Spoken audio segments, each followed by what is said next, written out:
tô này nữa, không phải đi ô tô chỗ để đậu lâu cản được. Trong đó bận chưa? Đó là Đậu có chưa? Trong mà xuống không?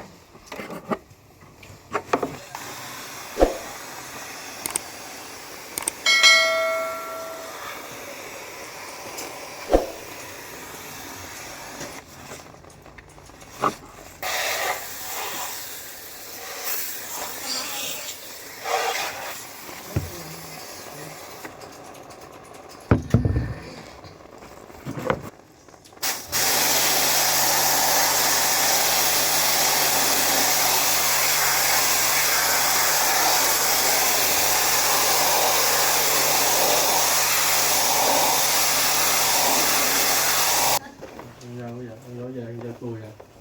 Không, ấy là giờ về nhà cho nó nhanh, giờ tự tử về cho nó nhanh chứ giờ mấy cái im á, mới bắt đầu này là đồng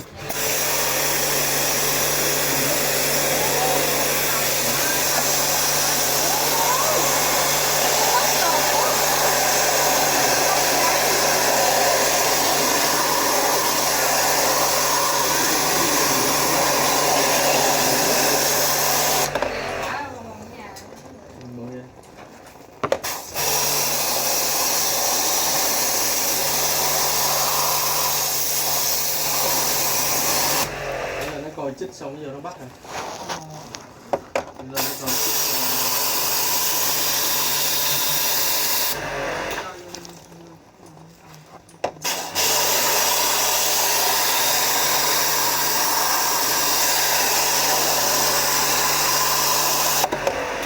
giờ cái bài còn thuốc xịn không nhưng mà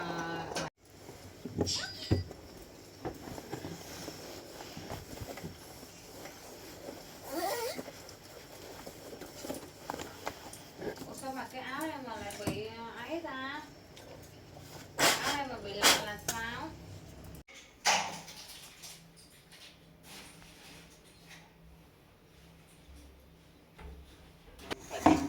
Mặc lạnh nhưng mày mặc áo nóng hoặc là sao mặc áo lạnh luôn.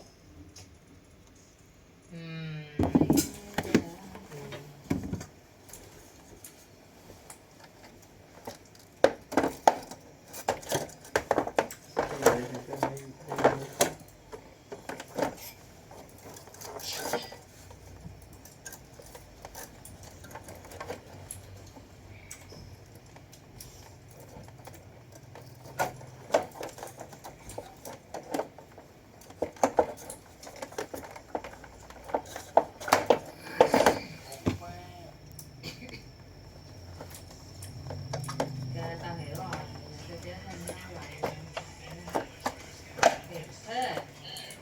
Để tao tưởng áo nào cứ có mặc là được chứ.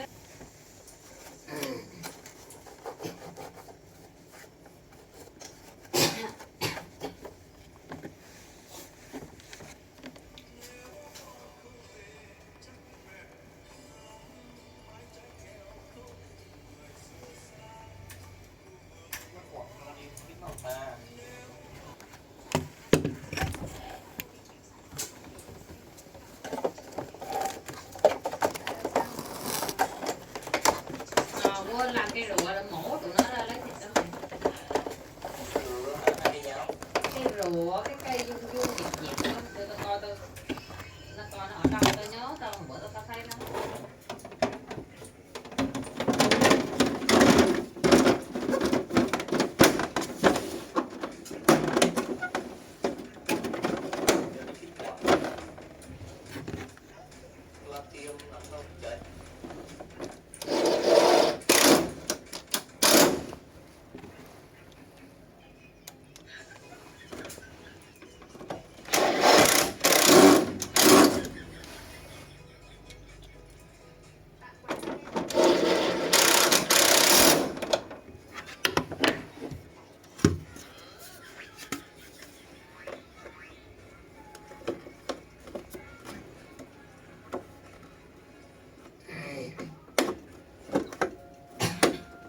ghế kìa.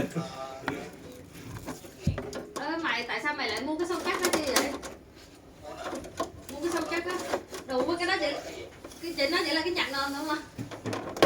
Cái này bây giờ không có nhặt nền nè. Tự nhiên bắt cho mình phải mua cái nhạc nền mình thêm một đồng hơn 100.000 hay sao á mà để mình mua cái